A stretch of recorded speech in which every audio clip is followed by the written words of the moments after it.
Hello guys, welcome back to our channel. Guys, आज की इस वीडियो में आज हम 4 युग सतयुग, त्रेता युग, द्वापर युग और कलयुग के बारे में डिस्कस करेंगे और जानेंगे कि युग कैसे बदलते हैं और क्या होता है उनमें। हिंदू पुराणों के अनुसार समय को 4 खंडों में बांटा गया है जो कि खुद को बार बार दोहराते हैं और ये 4 युगों का चक्र निरंतर चलता रहता है। एक महायुग में 4 युग होते हैं, सतयुग, त्रेता युग, द्वापर युग और कलयुग। और अभी जिस युग में हम जी रहे हैं वो है कलयुग। इसके बाद फिर से आएगा सतयुग। तो पहले हम जानेंगे सतयुग के बारे में, जिसे स्वर्ण युग भी कहा जाता है। सतयुग मतलब सच्चाई का युग। इस युग का कुल समय 17,28,000 साल का होता है और सतयुग का 4 धर्म के स्तंभ होते हैं और वो 4 स्तंभ है तप, शुद्धि, सत्य और दया। और जैसे जैसे युग बदलता है तो स्तंभ भी एक एक करके कम होने लगते हैं। सतयुग में हर और सिर्फ अच्छाई होता है और इस युग में कोई भी एक दूसरे से झूठ नहीं बोलता। इस युग में ना ही कोई गरीब होता है और ना ही कोई अमीर। सतयुग में कोई भी एक दूसरे से घृणा नहीं करता या कोई भी घमंड नहीं करता और एक दूसरे के लिए कोई भी बुरा विचार नहीं सोचता। सतयुग में कोई दुख या कोई भय नहीं होता। सतयुग में मनुष्य ध्यान में निपुण होते हैं और उनके पास अविश्वसनीय शक्ति होते हैं। वैदिक ग्रंथों में कहा गया है कि सतयुग में मनुष्य 1 लाख वर्ष तक जीवित रह सकते थे और इस युग में मनुष्य का लंबाई 32 फुट का होता था। और इस युग में लोगों का अधिकतर समय धर्म और कर्म करने पर ही व्यतीत होता था। सतयुग में भगवान विष्णु ने 4 बार अवतार लिया था: मत्स्य अवतार, कूर्मा अवतार, वराह अवतार और नरसिम्हा अवतार। मानव जाति के बीच कोई युद्ध, अकाल या संघर्ष नहीं था। यह पृथ्वी पर पूर्ण शांति का समय था और हर एक मनुष्य वेदों का ज्ञाता था। हालांकि जैसे जैसे समय बीतता गया, लोगों का आध्यात्मिक साधनों के और झुकाव कम होता गया और वे अपने भौतिक सुख सुविधाओं को अपने आवश्यकताओं से बड़े बढ़ाना चाहते थे।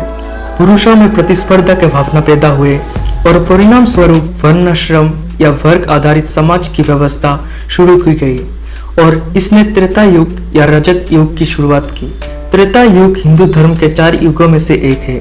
यह सतयुग के बाद आता है और उसके बाद द्वापर युग और कलयुग आता है। त्रेता युग के दौरान मनुष्य का शक्ति थोड़ा कम हो जाता है और इसमें धर्म के एक स्तंभ कम हो जाता है और इस युग में 3 स्तंभ रह जाता है: शुद्धि, दया और सत्य। इस युग का कुल समय 12,96,000 वर्ष का होता है और इसमें लोगों का पहचान कर्म से नहीं जन्म से होता है। इस युग में विचार का आदान प्रदान लिख के या बोल के किया जाता था और इस युग में लोगों का आयु 10,000 वर्ष तक का होता था। इस युग में भगवान विष्णु ने 3 अवतार लिए: वामन अवतार, परशुराम अवतार और श्री राम अवतार। त्रेता युग में लोग अनुष्ठान, प्रदर्शन और गंभीर तपस्या के लिए समर्पित थे और इस युग में मनुष्य की लंबाई 21 फुट का होता है। इस युग में लोग स्वार्थी होने लगते हैं और एक दूसरे के लिए ईर्ष्या भाव भी जागृत करने लगते हैं। हालांकि ऐसे मनुष्य बहुत कम होते हैं, लगभग 25%। फिर भी इस युग में दया, शुद्धि और सत्य अपने स्थान पर बनाए रखती है। फिर इस युग के बाद आता है द्वापर युग। इस युग में धर्म का दूसरा स्तंभ शुद्धि गिर जाता है और इस युग में बस 2 स्तंभ रह जाता है: सत्य और दया।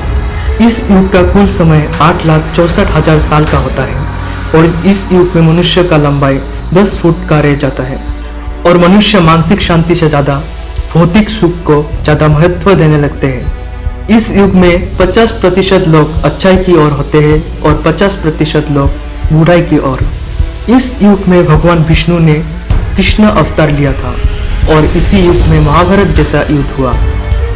इस युग में लोग स्वार्थी होने लगते हैं और जैसे जैसे समय आगे बढ़ने लगता है, काम, क्रोध, लोभ और मोह भी बढ़ने लगता है।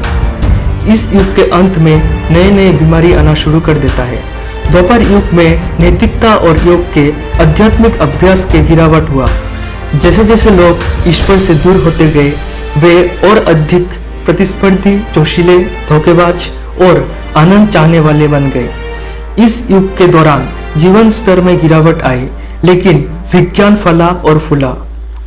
पुराणों के अनुसार ये युग तब समाप्त हो गया जब भगवान श्री कृष्ण वैकुंठ में लौट आए और फिर 18 फरवरी 3102 BCE से ही कलयुग का शुरुआत हो गया। अभी हम लोग कलयुग में जी रहे हैं और ये 5130 वर्ष पहले शुरू हो गया था। सूर्य सिद्धांत के अनुसार इस युग का कुल समय 4,32,000 साल का होता है।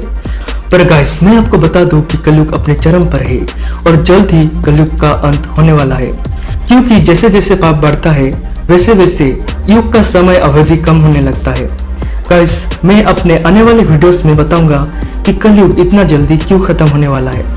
सो गाइस, कलयुग के कली का अर्थ है संघर्ष, झगड़ा या विवाद, और कलयुग राक्षस कली से जुड़ा है। कलयुग में सिर्फ एक ही धर्म का स्तंभ रह जाता है और वो है दया। इस युग के अंत में लोगों का आयु 20 से 50 वर्ष तक ही रह जाएगा। कलयुग में केवल धन के ही मनुष्य के अच्छे जन्म, उचित व्यवहार और उत्तम गुणों का प्रतीक माना जाएगा, और कानून और न्याय किसी के शक्ति के आधार पर ही लागू होगा। और इस युग के अंत में लोगों का लंबाई सिर्फ 4 इंचेस तक ही रह जाएगा। इस युग के लोग पापी, अनाचारी और अल्प बुद्धि का होता है, क्योंकि कली पुरुष लोगों के दिमाग में काम, क्रोध, लोभ, अहंकार आदि विकारों को तीव्रता प्रदान करता है। इस युग में सिर्फ 25% अच्छा ही रह जाता है, लेकिन इस युग में दान करने से 10 गुना ज्यादा फल मिलता है और हरिनाम लेने से ही बड़े से बड़े समस्या समाप्त हो जाता है। इस युग में लोग अध्यात्म को खत्म कर देंगे और भौतिक सुखों के ही पीछे भागेंगे। इस युग में भगवान विष्णु अपना आखिरी अवतार कल्कि अवतार लेंगे और बुराई का नाश करेंगे। और जैसे ही कलयुग समाप्त हो जाता है, सतयुग फिर से आरंभ हो जाएगा और ये काल चक्र निरंतर चलता रहेगा। So thank you guys for watching this video. अगर आपको ये वीडियो इन्फॉर्मेशनल लगा तो चैनल को सब्सक्राइब और फ्रेंड्स के साथ इस वीडियो को शेयर कर देना।